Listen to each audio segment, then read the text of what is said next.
तो प्रधानमंत्री मोदी ग्रेटर नोएडा में इंटरनेशनल वर्ल्ड डेयरी कॉन्फ्रेंस में संबोधन कर रहा है। सीधा જોઈએ। सेक्टर से जुड़े अधिकांश किसानों के पास या तो एक पशु है, दो है या तीन पशु है। इन्हीं छोटे किसानों के परिश्रम और उनके पशुधन की वजह से आज भारत पूरे विश्व में सबसे ज्यादा दुग्ध उत्पादन करने वाला देश है। आज भारत के 8 करोड़ से ज्यादा परिवारों को ये सेक्टर रोजगार मुहैया कराता है। भारत के डेयरी सेक्टर की यूनिकनेस आपको अन्य जगह पर शायद ही कभी कहीं मिल जाए। आज वर्ल्ड डेयरी समिट में इसका जिक्र मैं इसलिए भी कर रहा हूं क्योंकि विश्व के अनेक गरीब देशों के किसानों के लिए ये एक बेहतरीन बिजनेस मॉडल बन सकता है। साथियों, भारत के डेयरी सेक्टर की इस खासियत को एक और यूनिकनेस से जबरदस्त सपोर्ट मिलता है। हमारे डेयरी सेक्टर की दूसरी विशेषता है भारत का डेयरी कोऑपरेटिव सिस्टम।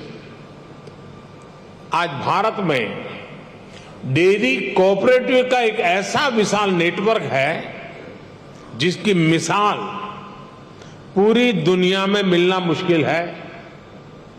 ये डेयरी कोऑपरेटिव्स देश के 2 लाख से ज्यादा गांवों में करीब करीब 2 करोड़ किसानों से दिन में 2 बार दूध जमा करती हैं और उसे ग्राहकों तक पहुंचाती है। इस पूरी प्रक्रिया में बीच में कोई भी मिडलमैन नहीं होता और ग्राहकों से जो पैसा मिलता है उसका 70% से ज्यादा सीधा किसानों के जेब में ही जाता है। इतना ही नहीं, अगर मैं गुजरात राज्य की बात करूं तो ये सारे पैसे सीधे महिलाओं के बैंक अकाउंट में जाते हैं। पूरे विश्व में इतना ज्यादा रेशियो किसी और देश में नहीं है। अब तो भारत में हो रही डिजिटल क्रांति की वजह से डेयरी सेक्टर में ज्यादातर लेन देन बहुत तेजी गति से होने लगी है। मैं समझता हूं भारत की डेयरी कोऑपरेटिव्स की स्टडी, उनके बारे में जानकारी, डेयरी सेक्टर में डेवलप किया गया डिजिटल पेमेंट सिस्टम दुनिया के बहुत से देशों के किसानों के बहुत काम आ सकता है। इसलिए भारत के डेयरी सेक्टर की एक और बड़ी ताकत है, एक और यूनिकनेस है हमारी इंडिजिनस स्पीशीज। भारत के पास गायों की, भैंसों की जो स्थानीय ब्रीड है वो कठिन से कठिन मौसम में भी सरवाइव करने के लिए जानी जाती है। मैं आपको गुजरात की बन्नी भैंस का उदाहरण देना चाहूंगा। ये बन्नी भैंस कच्छ के रेगिस्तान और वहां की परिस्थितियों से ऐसी घुल मिल गई है कि देखकर कई बार हैरानी होती है। दिन में बहुत ही भयंकर धूप होती है, बहुत गर्मी होती है, कड़क धूप होती है। इसलिए ये बन्नी भैंस रात के कम तापमान में घास चरने के लिए निकलती है। विदेश से आए हमारे साथी ये जानकर के भी चौंक जाएंगे कि उस समय बन्नी भैंस के साथ कोई उसका पालक, उसका किसान उसके साथ नहीं होता है। वो गांव के पास बने चारगांव में खुद ही जाती है। रेगिस्तान में पानी कम होता है, इसलिए बहुत कम पानी में भी बन्नी भैंस का काम चल जाता है। बन्नी भैंस रात में 10-10, 15-15 किलोमीटर दूर जाकर घास चरने के बाद भी सुबह अपने आप खुद घर चली आती है। ऐसा बहुत कम सुनने में आता है किसी की बन्नी भैंस खो गई हो या गलत घर में चली गई हो। मैंने आपको सिर्फ बन्नी भैंस का ही उदाहरण दिया है, लेकिन भारत में मुरा, मेसाना, जाफराबादी, नीली रवि, पंढरपुरी जैसी अनेक जात नस्लें भैंस की आज भी अपने अपने तरीके से विकसित हो रही है। इसी तरह गाय हो, उसमें गीर गाय, सहीवाल, राठी, कांकरेज, थारपारकर, हरियाणा, ऐसी ही कितनी गाय की नस्लें हैं जो भारत के डेयरी सेक्टर को यूनिक बनाती है। भारतीय नस्ल के ये ज्यादातर पशु क्लाइमेट कंफर्टेबल भी होते हैं और उतने ही एडजस्टिंग भी। साथियों, अभी तक मैंने आपको भारत के डेयरी सेक्टर की 3 यूनिकनेस बताई है जो इसकी पहचान है। छोटे किसानों की शक्ति, कोऑपरेटिव की शक्ति और भारतीय नस्ले पशुओं की शक्ति मिलकर एक अलग ही ताकत बनती है। लेकिन भारत के डेयरी सेक्टर की एक चौथी यूनिकनेस भी है जिसकी उतनी चर्चा नहीं हो पाती, जिसको उतना रिकग्निशन नहीं मिल पाता।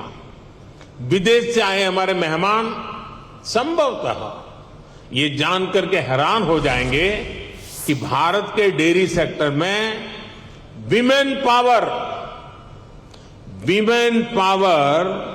70% वर्कफोर्स का प्रतिनिधित्व करती है। भारत के डेयरी सेक्टर की असली कर्णधार विमेन्स हैं, महिलाएं हैं। इतना ही नहीं, भारत के डेयरी कोऑपरेटिव में भी 1/3 से ज्यादा सदस्य महिलाएं ही हैं। आप अंदाजा लगा सकते हैं, भारत में जो डेयरी सेक्टर 8.5 लाख करोड़ रुपए का है, जिसकी वैल्यू धान और गेहूं के कुल प्रोडक्शन से भी ज्यादा है, उसकी ड्राइविंग फोर्स भारत के ग्रामीण क्षेत्र में रहने वाली महिलाएं हैं, हमारी माताएं हैं, हमारी बेटियां हैं। मैं वर्ल्ड डेयरी समिट से जुड़ी सभी महानुभावों से भारत की नारी शक्ति की इस भूमिका को रिकॉग्नाइज करने, इसे विभिन्न वर्ल्ड प्लेटफॉर्म्स पर ले जाने का भी मैं आग्रह करूंगा। साथियों, 2014 के बाद से हमारी सरकार ने भारत के डेयरी सेक्टर के सामर्थ्य को बढ़ाने के लिए निरंतर काम किया है। आज इसका परिणाम मिल्क प्रोडक्शन से लेकर किसानों की बड़ी आय में भी नजर आ रहा है। 2014 में भारत में 146 मिलियन टन दूध का उत्पादन होता था। अब ये बढ़कर 210 मिलियन टन तक पहुंच गया है, यानी करीब करीब 44% की वृद्धि।